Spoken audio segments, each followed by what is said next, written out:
Welcome back to another video, LSTV people. And today it's a press conference reaction from Ruben Amorim for the game against Wolves. We play Wolves at home tomorrow. It's a must win. We gotta win. We got to win. Wolves are terrible, big man. Wolves are terrible. If we don't win this game, all hell gonna break loose. I can't even lie. But hit that subscribe button. Sorry, hit that like button. We hit 250. Remember, we're gonna go for 300 now. That's the next goal. Let's go for 300. Let's make it happen. Let's get into the video, people. Let's get into the video. Manchester United play Wolves, as I said. And Wolves are terrible, dog. Like, there's no reason that we shouldn't win this game. Every single team can beat Wolves. We already beat them 4-1 away from home. We even let them score. Like, we even let them score their second goal in the last 10 or so games, right? But this game, we need to just have a smashing, man. Like, regardless of Amorim in, regardless of Amorim out, we need to win this game. And especially the next two games after, Leeds away and Burnley away. We need to win all of these games because at the end of the day, I want European football.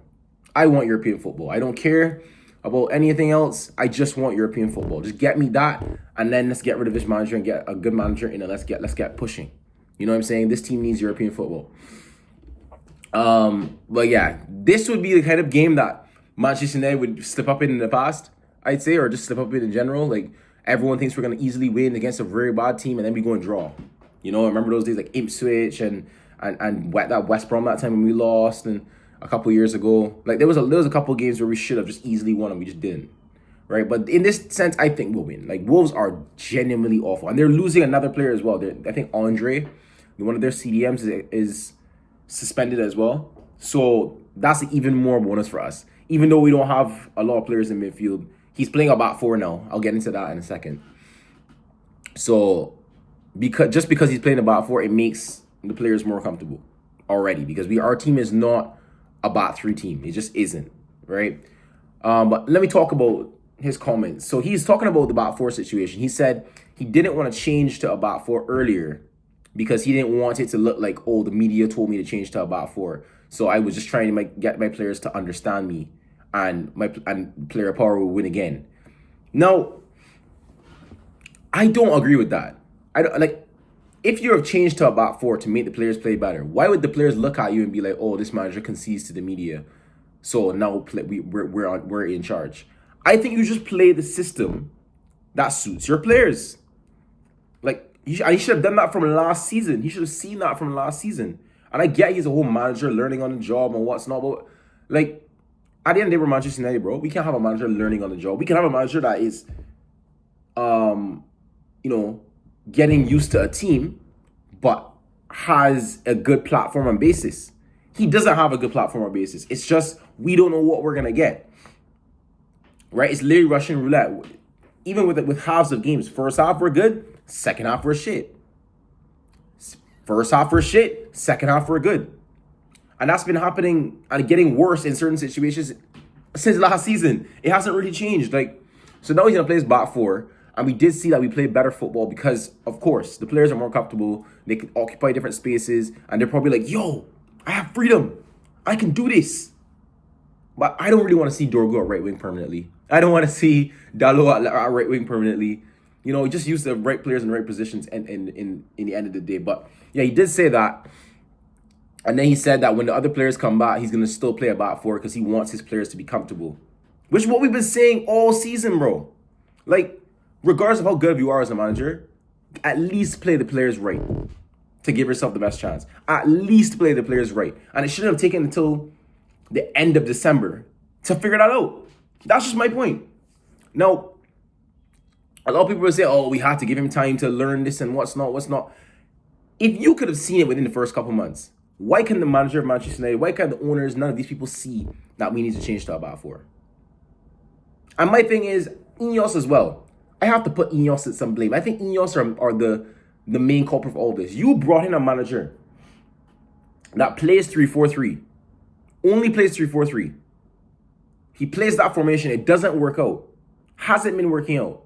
So you don't sack him. You keep him and tell him to play a back four now. Why? Why did you bring him in then? Why did you bring in a manager that plays a back three then and tell him to play a back four? I just don't get that. Like, genuinely, I don't understand that whole thought process. And I think it's just a safe face. They're like, okay, we know we've messed up and brought in Amarim, but we can't just sack him now. Like, we want to get rid of the sacking culture. So they're going to tell him to change to a back four and hope that he does well. But if he does his back four thing and doesn't go well, then y'all just look stupid. Y'all just look dumb. But they don't care about that. They care about the money and the commercial and what's not. I think Ineos really need to fix up, big man. Like, there's so many things that they just done wrong. Now we were supposed to go for Semenyo now as well. I know he's probably going to go to City or Liverpool, most likely Man City. And apparently we weren't going to play him at wing back. So you're telling me we're going to bring in Semenyo to play on the wing and switch to a complete 4-3-3 in January, when we could have done that at the beginning of the season, when we had all of our players, by the way.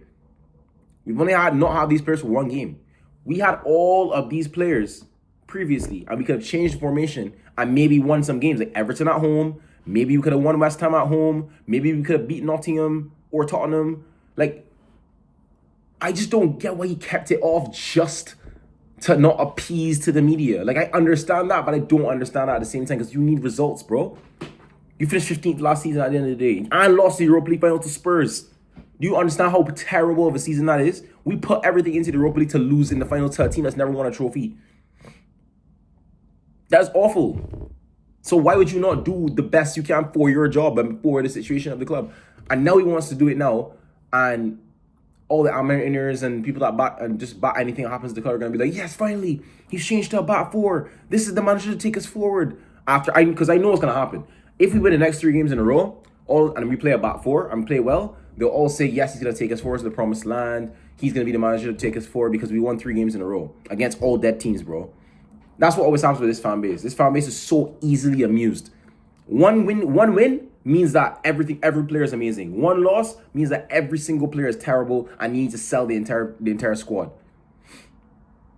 That's just how it is. That's just how it is. I don't think that'll ever change. I think that's just how it will be. If you don't score in one game, you're shit. If you don't get an assist in this game, you're shit. If you get it the other game, you're world class now. Like, it's just how it is. And I don't agree with it. I think that you need to give players a couple. You can't just expect every single player to return every single game. That's not going to happen. Not even the best players in the world do that. You think City fans are going to call Haaland shit because he didn't score a goal in a game? Yes, Haaland has a whole entire record of scoring goals.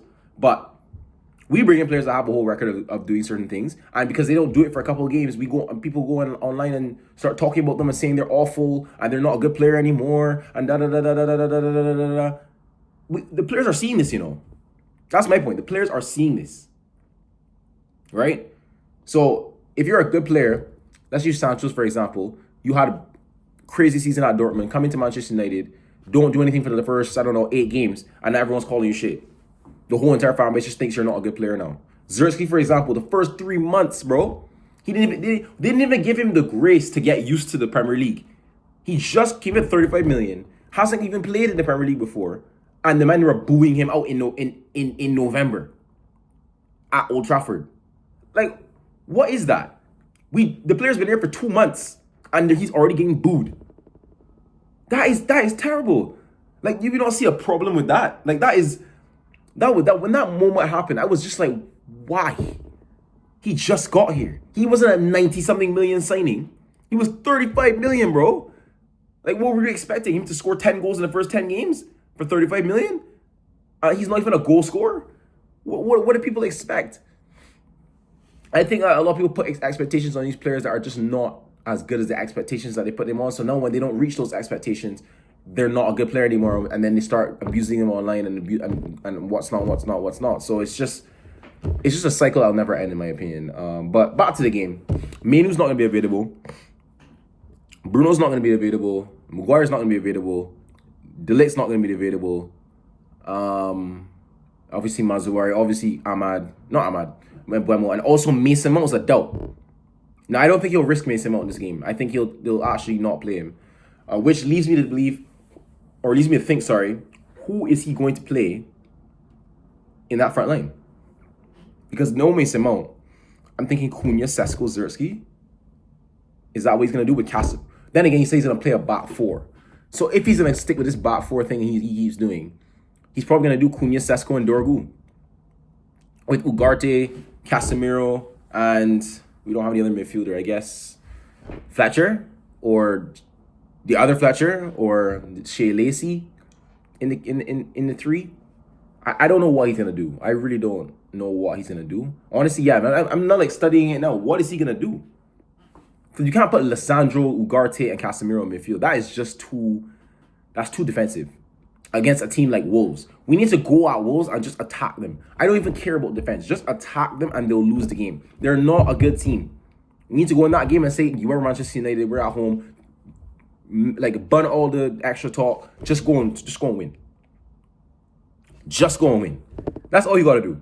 That's all you got to do. Get the 3 points, get out, go against the Leeds, which I think is going to be the toughest of our next 3 games. Leeds away. Because Leeds are playing very good football right now. Calvert-Lewin is moving. I don't know what's wrong with that man. I've never. This guy has scored like 7 goals in the last 6 games. He scored in 6 games in a row consistently. Like, this guy, the first Leeds player in history to score that. Like, he's moving mad. So I'm kind of scared for that game. Although we always smash Leeds though, so I shouldn't really be scared. Leeds are shit. But anyways, but yeah, we need to win this game. Even the absences. But my prediction is we will win. I think we're going to win. I don't think there's any question about that. And I'm going to go for 3-0. I'll go for 3-0. I think we'll win 3-0. I don't think it will be as easy as people were saying. Because Wolves are not a team that gets smashed. As bad as they are, they don't get smashed 5-0 or anything like that every single week. They're always losing 2-1 or 1-0 or 2-0 or even 3-0. Right? But I think we'll score 3-0 because we have Cunha.